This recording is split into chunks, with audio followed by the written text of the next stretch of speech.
Out of all the things we're going to do today, I would argue that learning how to combine related data sets is the single most important skill.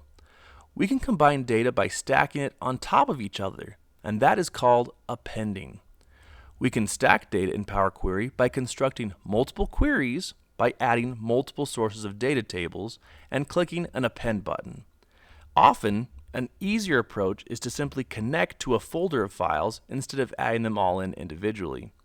If you've got a folder with a bunch of related files, you are essentially appending all of those data sets automatically when you combine them in the transformation stage. To practice appending, we're going to start by connecting to a CSV file in our attendance files folder. I'll go to Get Data, but this time I'm going to select From Text/CSV. You'll need to navigate to wherever you've downloaded and extracted this lecture's course materials. I'm going to open the Attendance Files folder and select the first one, relating to Lehigh campus. For this example, we're going to use some fake data about events taking place at various campuses at UVU. We've got different campus coordinators, and we've told them to keep track of attendance at different events on campus. We tell each of these coordinators to record the name of the event and when it took place. It's the end of an academic year, and now we need to analyze data across all of these campuses. So we're going to append these separate files. I'll click Transform Data. And for now, we're currently looking at data for the Lehigh campus. And as usual, I do like to name or rename queries as a first step here.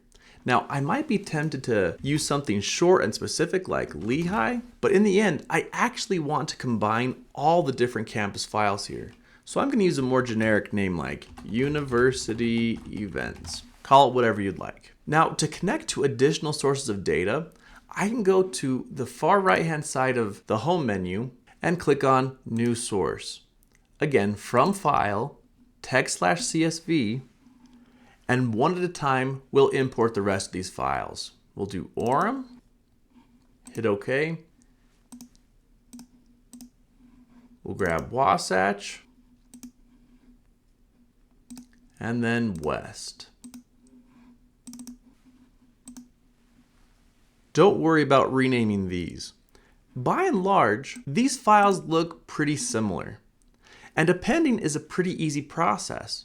Within this Home menu, I'll go up to the Combine area and click Append Queries. We are working with more than just 2 tables, so I'll pick the second option here, 3 or more.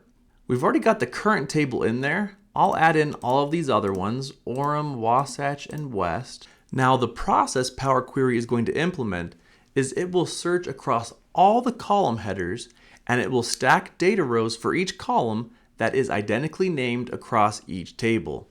If it cannot find a match, it will just add it as a column off to the right. So let's try this out by clicking OK. So scrolling down, we can see that lots of things were done right, but looking at our column quality indicators here, these black bars at the top, we can see we're also dealing with a lot of empty values. So pause the video and see if you can't identify by yourself what the problem is. It looks like the Wasatch campus used a different column name to indicate what the event was. Going through the queries on the left-hand side, Lehigh, Orem, and West all use the column header event name, but the Wasatch campus has simply referred to this as event. Since it wasn't identical, Power Query imputed empty values for event name for the Wasatch campus and added event as its own column with many nulls for all the other 3 campuses. So fixing this is pretty simple. I'll go back to the Wasatch campus query. I'll double click event and we'll just rename this event space name. Again, it has to be identical to the others for this to work. I hit enter, go back to our combined query, and we can see it's been entirely fixed. But we've also got this coordinator name column. Where is this coming from? I'll filter out the null values, unchecking that, hit OK. And it looks like these are all coming from our West campus. This isn't really a problem, but what I'm going to do is I'll X out this filtered rows step, and I think I'll just remove this coordinator name column. So that's one method of appending files.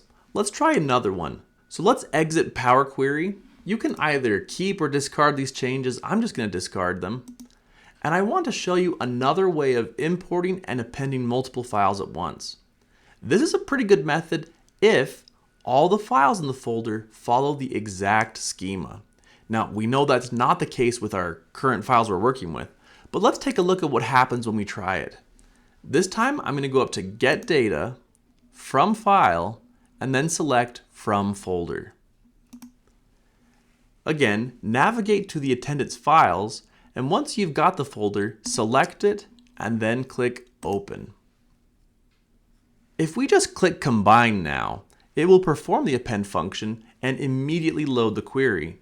But if we want to take a look at the data, all these queries before we load the data, we're going to click Transform Data.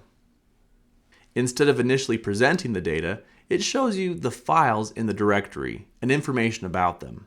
To keep moving forward, we can either go up to the Content header and click these double drop down arrows. It says Combine Files there. The same button is up here in the Combine area, Combine Files. I'll click it here. It then prompts us to select a sample file, and this is a key difference. Using the sample file that we choose here, Power Query will only retain and append identically named fields from other files based on what is presented here.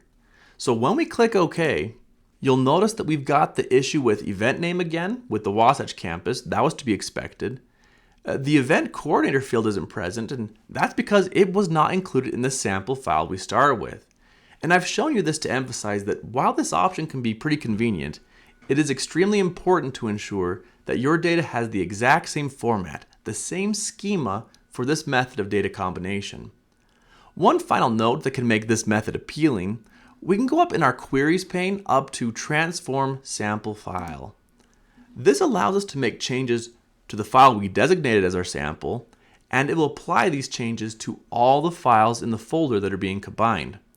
For example, let's add a column from example targeting event ID. I'll right-click Event ID and do Add Column from Example. If I want to strip out the characters before the dash delimiter to make a new field called Campus, I will type LHI and hit Enter. I'll rename this Campus and hit OK. So it's been added to our sample file here. When I go back to attendance files, our combined query, it shows up and it has applied this change to all the other campuses. So in conclusion, I would like you to be familiar with these two different methods of appending data, including the relative advantages and disadvantages of each method.